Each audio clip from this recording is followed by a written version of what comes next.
Niams Télévision, abonnez-vous. Niams Télévision, massivement. Niams Télévision. Et surtout, n'oubliez pas d'appuyer sur la cloche pour ne pas rater toutes nos informations. Contre la pandémie de coronavirus. Ainsi, avant toute chose, je voudrais saluer une fois de plus le personnel soignant pour sauver des vies. Par cette même occasion, je présente mes profondes condoléances aux familles des victimes de cette terrible maladie et je souhaite un prompt rétablissement aux malades. Qu'il me soit également permis d'exprimer mes sincères remerciements au gouvernement des différents pays et aux organisations internationales pour avoir apporté au peuple congolais secours, solidarité et assistance. Nous continuons à implorer l'Éternel pour épargner davantage les vies de nos populations. Très chers amis de la presse, comme vous le savez, notre pays est au bord du chaos. C'est ainsi que j'ai souhaité vous rencontrer pour que nous échangions autour de quelques points majeurs de la vie politique nationale et essentiellement de la situation des Guinéens. Commençons d'abord par la commémoration du génocide du peuple congolais. Nous avons choisi la date du 2 août, date du début de la grande guerre d'agression et d'occupation de chaque année pour commémorer le génocide congolais, afin que la nation congolaise, dans son ensemble, construise une même compréhension, une même conscience et une même conviction des causes et du déroulement d'un crime contre l'humanité qui a coûté la vie de millions d'innocents congolais. Ces hommes qui ont été sauvagement massacrés, ces femmes qui ont été violées et méchamment tuées, et ces enfants qui ont péri dans les conditions les plus cruelles ne doivent jamais être oubliés. Ils sont nos parents, oncles, tantes, cousins, frères, sœurs, enfants, voisins, collègues.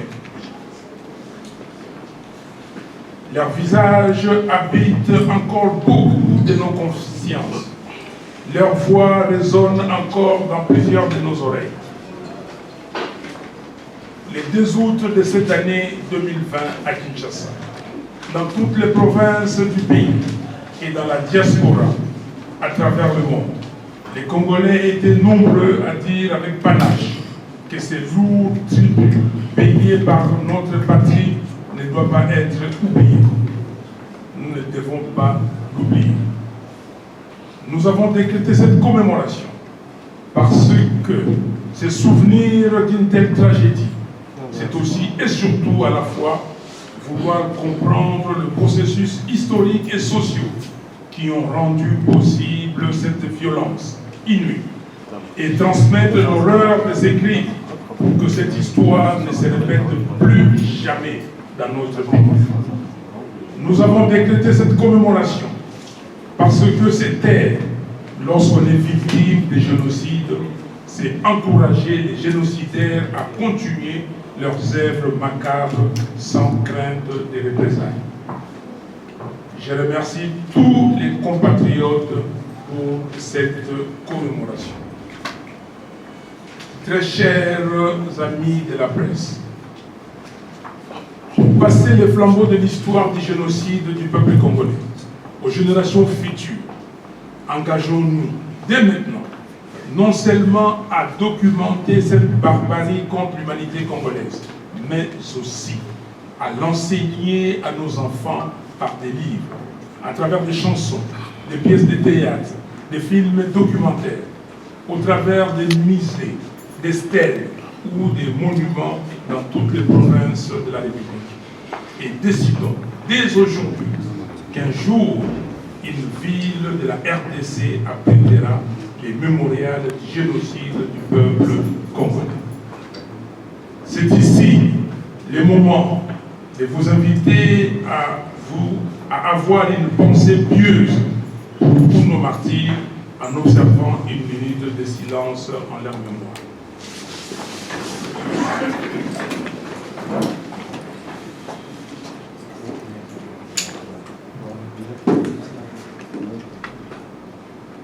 Merci. Quelle que soit la nature ou l'ampleur du crime commis contre autrui, l'impunité est tout simplement inadmissible. Voilà pourquoi, de toutes mes forces, je soutiens et je demande à tous les Congolais de soutenir l'initiative lancée par le docteur Denis Mukwege, le prix Nobel de la paix, celle de la création d'un tribunal pénal international pour la RDC.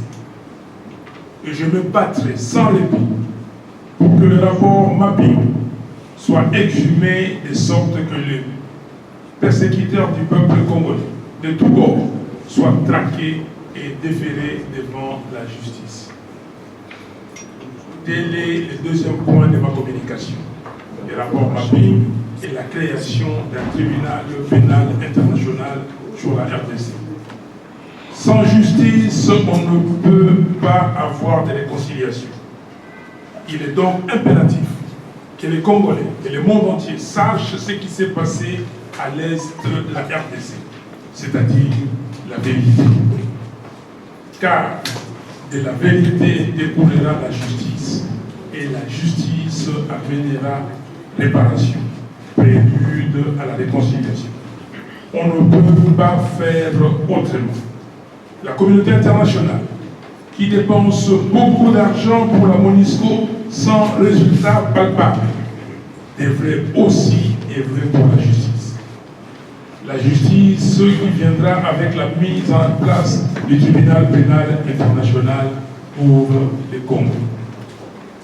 Très chers amis de la presse, en Belgique, la loi du 23 mars 1995 punit quiconque nie, minimise grossièrement ou cherche à justifier les génocides commis par les régimes allemands pendant la Seconde Guerre mondiale.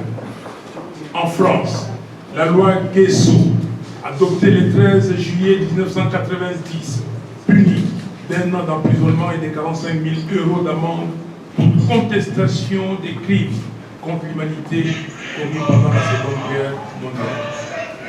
En cela, les législateurs belges et français ont suivi l'exemple de bien d'autres États du monde, où les outrages à la mémoire que sont les révisionnismes et les négationnismes sont condamnés et réprimés par des lois. Dans notre pays, l'ambassadeur du Rwanda en RDC réside confortablement à Kinshasa, après avoir tenu des propos niant et minimisant de façon caricaturale et téméraire le martyr du peuple congolais à Kasika en 1998. Je salue le courage des différents mouvements citoyens, dont les braves jeunes de la Lucha, les Filimbi et autres, qui ont, en dépit du refus de l'autorité urbaine, organisé de vigoureuses manifestations pour exiger l'expulsion du représentant de Kigali à Kinshasa. Cette situation est révélatrice d'une faiblesse dont la source est, sans doute, le manque de légitimité des institutions de la République et de leurs animateurs. En effet, ces institutions et leurs animateurs, ne procédant pas du peuple, sont manifestement au service de ceux qui les ont portés. Parlons maintenant de Minembwe. L'installation tapageuse de Minembwe en commune rurale doit être comprise comme une tentative d'officialisation de la matérialisation de l'occupation de notre pays et donc le début du processus de sa balkanisation physique.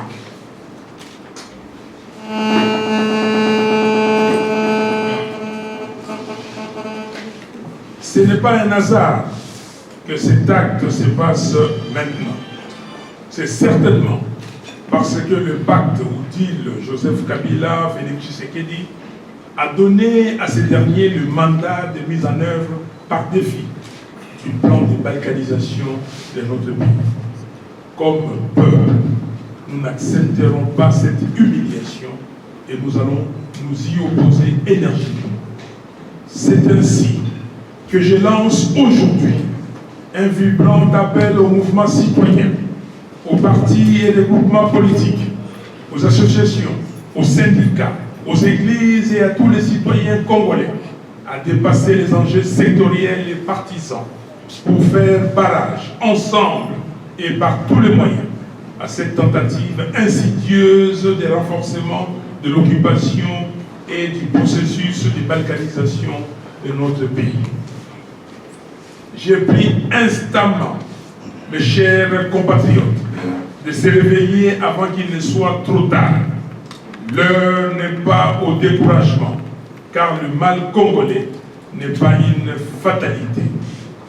L'heure est plutôt au réveil de la conscience collective et de la volonté populaire de mettre un terme définitif à un deal mafieux qui enchaîne le pays et prend tout le peuple en otage. L'heure est à la libération de notre pays et au retour à l'ordre constitutionnel. Libérons la RDC. Tel est le vaste mouvement populaire que je lance dès aujourd'hui. C'est par ce combat redoutable de notre génération que notre patrie sera à jamais débarrassée de ce système politique illégitime, voyou et corrompu, à la solde des occupants, qui n'hésitent nullement à utiliser la violence, la terreur, le mensonge et les achats de conscience pour conserver les pouvoirs, en confisquant l'économie et les finances du pays et en livrant les ressources stratégiques de notre patrie aux convoitises cédées de leurs maîtres. C'est maintenant que nous devons donner le meilleur de nous-mêmes à notre patrie, jusqu'au sacrifice suprême s'il le faut. Le peuple est aujourd'hui le seul, absolument le seul soldat et défenseur de l'intégrité et de la souveraineté de notre pays. Si aujourd'hui nous baissons le bras et nous laissons Minembwe entre les mains de ses occupants, demain nous n'aurons plus de pays. Nous serions le premier peuple d'Afrique à être asservi, occupé et colonisé par un autre peuple d'Afrique. Ainsi, je lance un vibrant et solennel. Ainsi, je lance un appel vibrant et solennel à toutes les Congolaises et à tous les Congolais pour une marche d'unité nationale et de défense de l'intégrité territoriale ce mercredi 14 octobre 2020.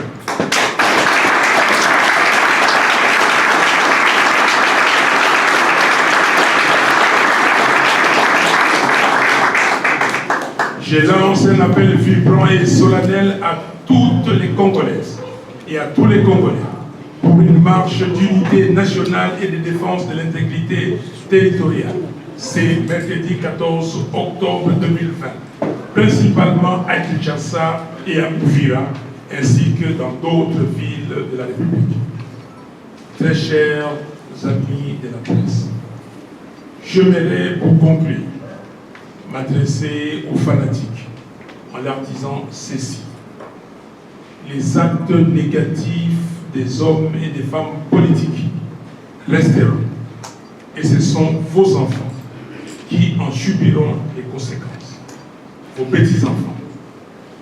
Cultivez l'amour de la patrie, l'amour de la nation, plutôt que l'amour des individus. À tous les Congolais attachés à l'unité et à l'inviolabilité de l'intégrité territoriale de la patrie congolaise, marchons tous le 14 octobre pour dire à l'unisson non à la balkanisation de notre pays, non à l'occupation de la patrie de Lumumba, non au pacte de la destruction de notre pays que Joseph Kabila a signé avec Félix Tshisekedi. Oui à la création d'un tribunal pénal international pour la RDC. Je vous remercie. Vie démocratique du Congo. Mais Faty, au cours de son dernier point de presse tenu à Gomba, a annulé l'installation de la commune. Soit, on fait quoi? Qu'est-ce qu'il fait? Est-ce que la décision d'ériger, ou en tout cas cette activité, d'aller ériger Minembwe en commune rurale, était discutée quelque part? Il y a un document officiel. M. Tshisekedi nous habitue. Chaque fois, il va aux États-Unis en avril 2019, il dit qu'il va déboulonner Kabila. Il rentre ici, il se ravise. Il va en juin à Londres, il dit, quand il rentre, il va dissoudre l'Assemblée nationale. Lui, il avait dit le Parlement, mais je corrige en disant son intention, c'était certainement de dire qu'il est dissoudre l'Assemblée nationale. Il vient ici, il se rétracte. Il n'y a pas M. Félix Tshisekedi comme président, non. Il y a M. Kabila qui édicte, qui dirige, qui dit tout. Et il y a des gens qui obéissent à M. Kabila. Je vais vous dire une chose, cher Jules. J'ai été membre de la réunion de discussion de la CENCO. Et pendant la CENCO, avant de signer l'accord qu'on a appelé l'accord de la Saint-Sylvestre, on devait procéder, comme a dit la répartition des tâches. On était deux groupes, on était paritaires. Les groupes de changement, nous, les représentants d'Étienne Tshisekedi de les mémoires, et les groupes des Kabila. À un moment donné, nous sommes arrivés au ministère de réforme institutionnelle. Moubake, Valentin et moi-même, nous nous sommes dit que ces postes-là doivent être supprimés ou on prend ça de notre côté. M. Azalia Soubera ne peut plus être ministre des réformes institutionnelles. Et j'ai ajouté en disant, le ministère de l'économie aussi, que nous devons le récupérer. Mon ami et frère, Modeste Bahati, ne peut plus être ministre de l'économie. Il est resté longtemps ministre de l'économie. Nous avons discuté, Valentin Moubaki et moi-même, jusqu'à la fin, que certains de nos amis ont cédé.